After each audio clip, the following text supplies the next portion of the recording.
మీరే యొక్క వివాహానికి ఆధిపత్యం వహించండి. వచ్చిన ప్రియులందరిని బట్టి కూడా మీకు వందనాలు చెల్లిస్తున్నాను. మరొకసారి మీ ప్రయాసమైన పరిశుద్ధ రక్త ప్రోక్షణ క్రిందికి వ్యక్తిగతంగాను సామూహికంగాను ప్రత్యేకంగా వివాహంలో జతపరచబడిన వధువులు ఇరువురిని కూడా తెచ్చుకుంటున్నాను. మీ సన్నిధిని తోడుగా ఉంచండి. మీ దాసును కూడా అభిషేకించి వాడుకోండి. పాటల్లోనూ వాక్య పరిచర్యలోనూ వారి చేసే ప్రమాణంలోనూ ఆదర్పరి యొక్క ప్రేమాభివృద్ధిలోనూ అన్ని విషయాల్లోనూ మీ యొక్క ఆధిపత్యము శిరసత్వము నడిపింపును కోరుకుంటున్నాం. కానీ కనబడిన అంధకార చీకటి శక్తులను యేసునామమున విశ్వాసంతో పంపిస్తున్నాం. ప్రియ ప్రభువా, ఈ యొక్క వివాహం మీ నామమున మహిమకరంగా అనేకులకు ఆత్మీయ క్షేమాన్ని రక్షణ విషయమైనటువంటి వెలిగింపును కలుగచేయలాగిన మీ కృపను అనుగ్రహించండి. మీ సంకల్పాన్ని నెరవేర్చుకోండి. మీ కృపగల హస్తాలు పంపించు. ఈ యొక్క వివాహానికి ఆధిపత్యాన్ని ఆది అంతమై మీరు ఉండగలరని ప్రార్థిస్తూ వందనాలతో యేసుక్రీస్తు ప్రభువు వారి ఘనమైన నామ పేరిట వేడుకొంచున్నాం తండ్రి.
సంఖ్య 2,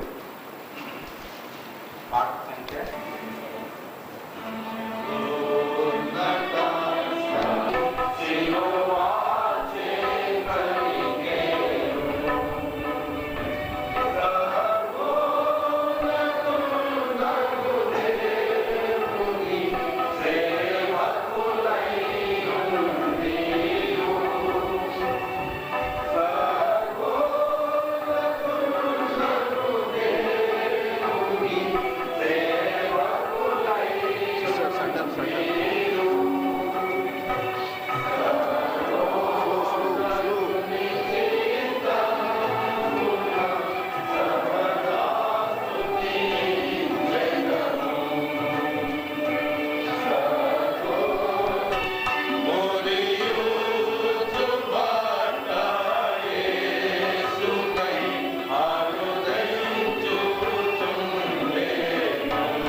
మరియు మిన్నీ మిలాంత వీరిరువురి వివాహము నిమిత్తమై మీరందరూ కూడా స్నేహితులుగా, బంధువులుగా, రక్త సంబంధికులుగా, నెలవరులుగా, సహపాఠి ఉద్యోగస్తులుగా, ఉన్నతమైనటువంటి అధికారులుగా, సృష్టికర్త, జగద్రక్షకుడు, శాంతిదాత, పరలోకపు వరుడు ప్రేమపూర్వకంగా ఆహ్వానించబడుతున్నారు. మొదటిసారిగా వచ్చేటువంటి వాళ్ళు తర్వాత మీకందరికీ ప్రేమపూర్వకమైనటువంటి వివాహం విందు ఉన్నది, అందులో మీరు పాల్గొని వెళ్ళాలి అని మనవి. జీవిత పారిభాగస్తులుగా, భార్య భర్తగా జతపరచబడక మునుపు దేవుని వాక్యము ద్వారా వాళ్ళు హెచ్చరించబడి వాక్యమును ఆధారం చేసుకొని ఏ జాతి వారైనా, ఏ స్థాయిలో ఉన్నవారైనా కూడా ఈ వివాహానికి ఎంతో విలువిస్తారు. జీవితంలో ఒక్కసారి పెళ్లి చేసుకునేది కాబట్టి అప్పైనా సరే సప్పైనా సరే ఏం చెయ్యాలి, ఆడంబరంగా ధరించుకోవాలని ఆశపడతారు ఎవరు కూడా. అందుకే ఏనాడు కోట్ మిలాంటారు, సారీ ఆంటనీ చూడండి, ఇతను కోట్ వేశారు, సంతోషం, ఇది శుభ సమయం, తన జీవితంలో ఒక్కసారి వస్తుంది కాబట్టి అలా చేస్తారు. మన ఇండియాలో కాబట్టి గుర్తించండి, ఈ వివాహం యొక్క విలువ ఏమిటో గుర్తించాలి. మీరు ఒకడు ఎక్కువ ఆకలేదు అనుకోండి, నేను చాలాసేపు చెప్తామని, అప్పుడు మెల్లగా వెళ్ళొచ్చు కిచెన్ వైపు, పర్మిషనే తినచ్చు. అయితే మేము గమనిస్తాం ఎవరు తెలియదు కూడా, అంతే, అంతకంటే ఇంతే. 13వ అధ్యాయం 4వ వచనం చాలా పరిచయమైనటువంటి లేఖన భాగము క్రైస్తవ లోకానికి. 13:4 హెబ్రీ మొదటి మాట గమనించండి. హెబ్రీ 13:4. అందరూ కలిసి చదువుకుందామండి, మంచిగా ఉంటుంది. వాళ్ళు మనం బైబిల్ తీయం కదా. 13:4 అందరూ కలిసి. వివాహము అన్ని విషయములలో ఘనమైనదిగాను పాపకు నిష్కల్మషమైనదిగాను ఉండవలను. వేశ్యాసంగులకును వ్యభిచారులకును దేవుడు తీర్పు తీర్చును. మొదటిగా వివాహము అన్ని విషయములలో ఘనమైనది. ఈ మాట గుర్తించాలి. వివాహము అన్నిటిలో ఘనమైనది. గుర్తించడం క్రీడ. వివాహం అంటే ఏంటో కొంచెం గుర్తించాలని చెప్తున్నాం. దగ్గరైనటువంటి వ్యవహారాలన్నీ కూడా కొంచెం కట్టి పెడితే మంచిది. సాంగ్ షీట్స్ అలాంటివన్నీ పక్కన పెట్టేసేయండి. ఇంటికి తీసుకెళ్ళి 13వ అధ్యాయం 7వ వచనం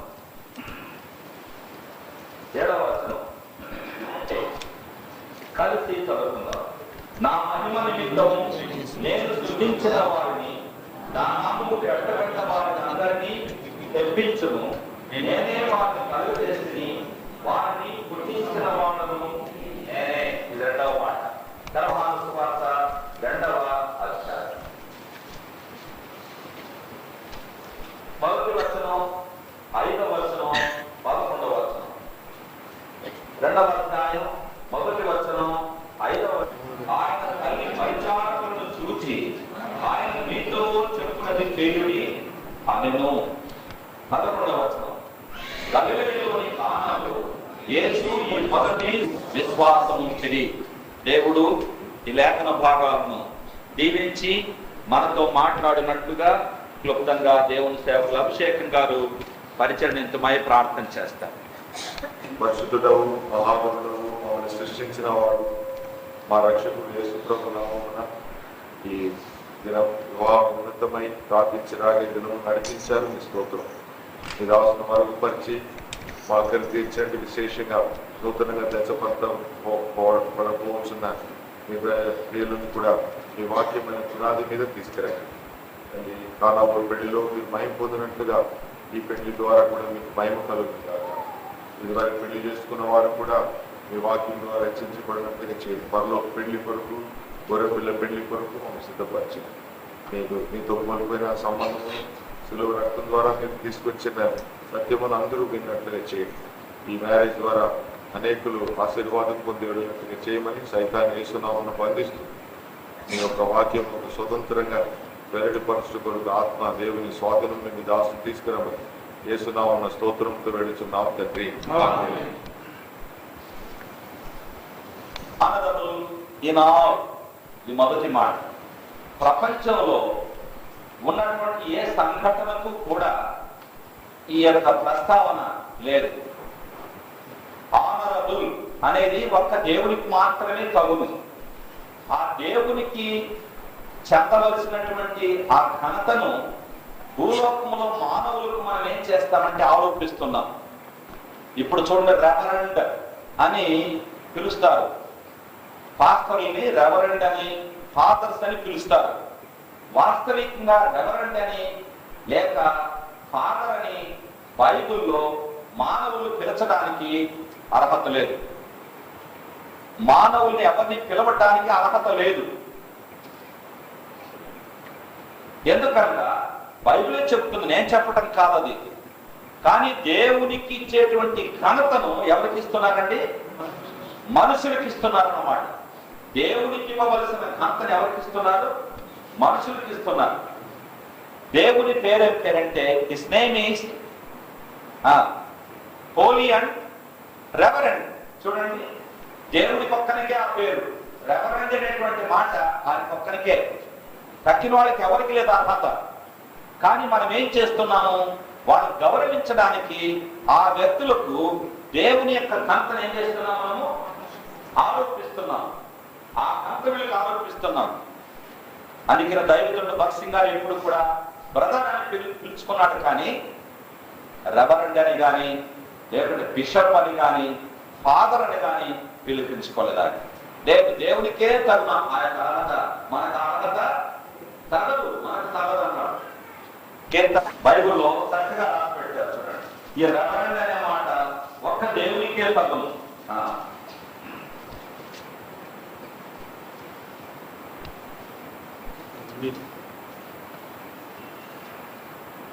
తొమ్మిదవ వచనం చూడండి. అందరం కాదు.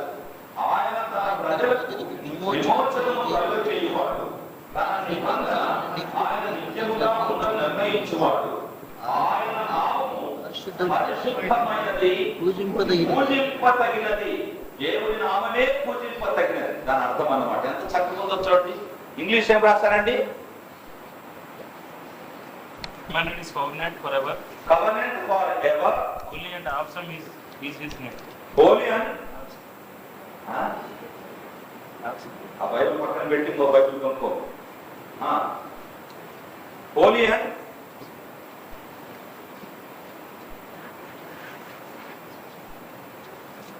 Reverend is his name. పూర్తి చదువు. మేము అందరూ మంచిగా సహకరిస్తారు. అందరూ కూడా అంతా ఇంగ్లీష్ వాళ్ళు ఏమన్నా చదవండి. He sent redemption unto his people. He sent redemption unto his people. He hath commanded his covenant forever. He hath commanded his covenant forever. Holy and reverend is his name. Holy and reverend is his name. Remove that Bible. Take King James version. Holy and reverend is his name. అదన్నమాట. పరిశుద్ధుడు ఎవరంటే పవిత్రుడు దేవుడు. రెండవది ఆ పవిత్రమైనటువంటి ఆ దేవుని యొక్క నామం పూజింపతగినది. అదే వాడు ఎంత సన్యాసి అయినా, ఎంత పాద్రి అయినా, ఎంత పాస్టర్ అయినా, ఎంత గాడ్ సర్వెంట్ అయినా వాడు మానవుడే. గుర్తించండి సుమా. మానవుడు మానవుడే, మానవుడు మత్స్యుడే. కాబట్టి పరిశుద్ధుడా. ఈ పరిశుద్ధమైనటువంటి పూజింపదగినటువంటి ఈ దేవునికి ఈ ఆనర్, ఈ ఘనత అనేటువంటిది తగును. ఘనమైనది. ఇంగ్లీష్ లో కూడా రాయాలి. వివాహం అన్ని విషయంలో ఘనమైంది. ప్రపంచంలోకి ఏది కూడా లేదండి. వివాహం కంటే మించింది ఏమి లేదు. అందుకని ఈ వివాహాన్ని నానా రీతులుగా నానా దేశాల్లో వాళ్ళు చేసుకుంటారు అన్నమాట. వివాహాలు చేసుకుంటారు. ఎంత ఘనంగా చేసుకుంటారు అంత ఘనంగా చేసుకుంటారు. ఇప్పుడు ఈ వివాహమునకు ఎందుకు ఇంత ఘనత ఎందుకు అనేది ప్రశ్న. గుర్తించండి. వివాహములో ఇద్దరు వ్యక్తులు ఉంటారు. వివాహంలో ఎంతమంది ఉంటారండి? ఇద్దరు వ్యక్తులు. ఒక పురుషుడు, ఒక స్త్రీ. వీరిద్దరినీ కూడా వివాహం ఏం చేస్తారు? జతపరుస్తారు. Man and a woman is united in this holy matrimony or honourable marriage. ఘనమైన వివాహంలో పురుషుడిని స్త్రీని ఏం చేస్తారు? జతపరుస్తారు, ఐక్యం చేస్తారు, ఐక్యపరుస్తారు. ఇప్పుడు సహోదరు యాంటనీ, సహోదరి విన్ని ఈ వివాహంలో ఏమవుతున్నారండి? ఐక్యపరచబడుతున్నారు. They are going to be united together as life partners. జీవిత భాగస్థులుగా వాళ్ళు ఐక్యపరచబడబోతున్నారు. అలాగైతే ఈ వివాహాన్ని ఆరంభించినటువంటి ఈ రోజు నుండి వీరిద్దరూ కూడా జీవిత భాగస్థులుగా జతపరచబడిన తరువాత ఈదనమున్న సంతోషం వాళ్ళకు ఉండదు. చూడండి, కావాలంటే ఈదనమున్న సంతోషం ఉండదు. ఎందుకనగా ఇది సంసార సాగరం. ఇది సంసార సాగరం. ఎన్ని కష్టాలు, ఎన్ని నష్టాలు, ఎన్ని వ్యాధులు ఎదుర్కోవాలను, బాధలు ఎదుర్కోవాలను, సమస్యలు ఎదుర్కోవాలను. పిల్లలు పుడితే ఒక సమస్య, పిల్లలు పుట్టకపోతే ఒక సమస్య, పెండ్లైన తర్వాత ఒక సమస్య కదండి. ఒక ఆయన అన్నాడు, బ్రదరు నాకు 2 పిల్లలు ఉన్నారు, వాళ్ళిద్దరి పిల్లలు పెళ్లి అయిపోతే నేను ఫ్రీ అండి అన్నాడు. మీకు అర్థమైందండి? నేను స్వతంత్రంగా ఉంటాను, నాకు ఇంకేం ఉండవండి. నేను దేవుని మందిరానికి ఎంత సమయం అంత సమయం ఇవ్వచ్చండి. నాకు అన్ని పని అయిపోతుంది, ఒక రెండే ఉంటుంది, ఒక అయిన తర్వాత నాకు ఇంకొకటే ఉంది బ్రదర్, అది కూడా అయిపోతే కదా ఎంత సంతోషం అంటారు. పెళ్ళైన తర్వాత ఆయన అంటాడు, బ్రదరు ఈ పిల్లలు పెళ్లి కానప్పుడే గుడికి సరిగా వస్తా ఉంటే కానీ పెళ్లి అయిన తర్వాత గుడికి రావడానికి వీడు కాదండి అన్నాడు. ఏంటంటే అన్న, ఏం చేయాలి బ్రదరు, అందరూ ఉద్యోగాలు చేసుకుంటారు, ఎవరు అల్లుడు ఉద్యోగం చేస్తారు, వీటి కూతురు ఉద్యోగం చేస్తారు, వాళ్ళకి వచ్చిన పిల్లలు చూడటానికి ఎవరు లేరు, వాళ్ళు ఒకరేమో లండన్లో ఉంది, ఇంకొకరేమో జపాన్లో ఉంది. ఇప్పుడు ఈ పిల్లలు ఎవరు చూడాలి? ఇప్పుడు మేమే చూడాలి. పడగడం, స్నానం చేయించడం, ముద్ద పెట్టడం, ఏదో వస్తే ఎత్తుకుపోవడం. ఏదో మన ప్రక్కన అన్న ధర్మారావు అడగని చెప్తాడు, మంచిగా చెప్తాడు, అడగని కావాలని చెప్తాడు. నేను ఎందుకు ఈ మాట అంటున్నానంటే ప్రియమైన వాళ్ళ, వివాహమైన తర్వాత ఎంతో సుఖంగా ఉండొచ్చు అనుకుంటున్నాం, కాదు. వివాహాన్ని చేసుకున్న వాళ్ళు, అనుభవించినటువంటి వాళ్ళు ఏమంటారంటే సాగరమైన ఈదవచ్చు కానీ సంసార మీదుట కష్టం. సంసార మీదుట కష్టం అండి. ఒక ఆయన స్టేట్స్ నుంచి నాకు ఫోన్ చేశాడు, చేసి ఏమన్నానంటే, బ్రదరు నాకు హార్ట్ అటాక్ వచ్చింది, $7,000 కట్టాలండి ట్రీట్మెంట్కి, అన్ని చెకప్ చేసుకుంటే $7,000 అంటే ఎంత అంటే 4 లక్షలు దగ్గర సుమారుగా. చెకప్కి కొంచెం కొంచెం కొంచెం కొంచెం ఏం చేయాలి, ఇప్పుడు అప్పు తీర్చుకోవాలి బ్రదర్ అన్నాడు. నేను అన్నాను, ఏంటి కారణం అన్నా. ఏమన్నా టెన్షన్ వచ్చిందా? మామూలే కదా బ్రదర్ అన్నాడు. మీకు అర్థమైంది కదా అండి. కాబట్టి ఈ కుటుంబ వ్యవస్థలో ఎన్ని టెన్షన్స్ ఉంటాయి గుర్తించండి మిత్రమా, చాలా ఉంటాయి. చెప్పుకోండి, మీరు పూజింప తగింది అంటావా, ఎందుకది ఘనమైంది అంటావా, ఎందుకు రావడానికి? ఇప్పుడు మీకు చెప్తాను చూడండి. ఎలాగైతే సహోదరు యాంటనీ,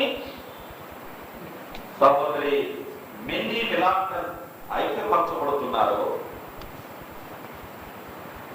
ఈ ఐక్యపరచబడేటువంటి ఈ వివాహాన్ని ఏమంటారంటే మానవ వివాహం. ఏ వివాహం అండి ఇది? మనుషుల వివాహం. ఇది వివాహం. ఈ వివాహంలో మార్పులు కూర్పులు ఉంటాయి. ఈ దినములు యవనస్తులున్న అంత అందంగా దినాలు గడిచిన తర్వాత ఉండరు వాళ్ళు. పిల్లలైన తర్వాత వాళ్ళ రూపాలు చాలా వికారమైపోతాయి. ఆ దినం నేను చూసిన వ్యక్తేనా అని మనకు డౌట్ వేస్తుంది. నేను కూడా కొంతమందికి పెళ్లి చేశాను, ఆ తర్వాత వాళ్ళు నాకు కనపడలేదు. కనపడుతున్న తర్వాత ఇప్పుడు కనపడుతున్నారు వాళ్ళు. వాళ్ళ పిల్లలకు పెళ్లి వచ్చేది. వాళ్ళు అన్నారు, బ్రదర్ మా బిడ్డ కూడా పెళ్లి చేయాలా అన్నారు. మరి సరే దేవుడు చిత్తమైనప్పుడు చేస్తాంలే అనుకున్నా. అయితే మీరు ఎవరండి అన్నా. అయ్యో బ్రదర్ మర్చిపోయినావా, నువ్వేదో నాకు పెళ్లి చేసింది అన్నారు. మీకు అర్థమవుతున్నారండి. అంటే మన రూపాలు ఏమైనాయంటే మారిపోయాయి, ఒక లోపయ్యారు. కొంతమందికి తెలుగులో వచ్చేసినాయి, నా పెండింగ్ బట్టలు అయిపోయింది. కొంతమందికి చూడండి వికారాలు అయిపోయారు. ఎవరు? మార్పులు కూర్పులు, కష్ట సుఖములు కదండి. తర్వాత వ్యాధి బాధలు, సమస్యలు, కొరతలు, నిరాశలు, ఎడబాపులు, బెడబాపులు అన్నీ ఉంటాయన్నమాట ఈ వివాహం, ఈ ఐక్యతలు.